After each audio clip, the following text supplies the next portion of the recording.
il faut reconnaître une chose, voir des taxis volants décoller verticalement, c'est une prouesse d'ingénierie. C'est clairement le rêve de la science-fiction qui prend vie. Et même des startups du monde entier, et même Airbus, investissent des milliards dans cette nouvelle technologie. Et l'objectif affiché, il est clair, c'est désengorger les villes et proposer une mobilité zéro émission à l'usage, puisque c'est 100% électrique. Sur le papier, la promesse, elle est plutôt sympa. Mais si on s'éloigne du marketing juste pour regarder un peu la physique, on va voir que l'équation, elle se complique un tout petit peu. Pour faire voler un engin de 2 tonnes, il faut lutter contre la gravité en permanence. En clair, c'est une dépense d'énergie constante. A l'inverse, un train ou un métro qui roule, il profite de l'inertie. Et résultat, déplacer une personne en vol consomme beaucoup plus d'électricité que de la déplacer au sol, même si l'énergie, elle est verte. La question n'est donc pas est-ce que ça marche, mais est-ce que c'est efficient énergétiquement. Puis ensuite, il y a aussi la question de l'échelle. eVTOL transporte jusqu'à 1 à 4 passagers. Pour avoir un impact réel sur les bouchons d'une métropole, il faudrait des milliers d'appareils dans le ciel, mais simultanément. Alors ça pose une question d'urbanisme. Est-ce une solution de transport de masse capable de changer la vie des citadins,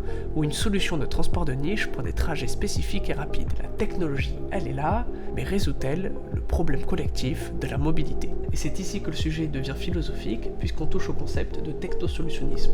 En clair, c'est cette tendance naturelle à croire que chaque problème peut être résolu par une nouvelle machine plus complexe. Ici, on cherche à innover par le haut, au lieu de réorganiser tout en bas. Ce n'est ni bien ni mal en soi, c'est juste un choix de société. Les taxis volants sont une réussite technique indéniable, mais sont-ils la réponse aux défis écologiques de notre siècle? Peut-être que le véritable progrès aujourd'hui ne se mesure pas seulement à la complexité de nos machines, mais à leur pertinence face à l'urgence climatique. Est-ce que l'avenir, c'est toujours plus de tech ou mieux de tech?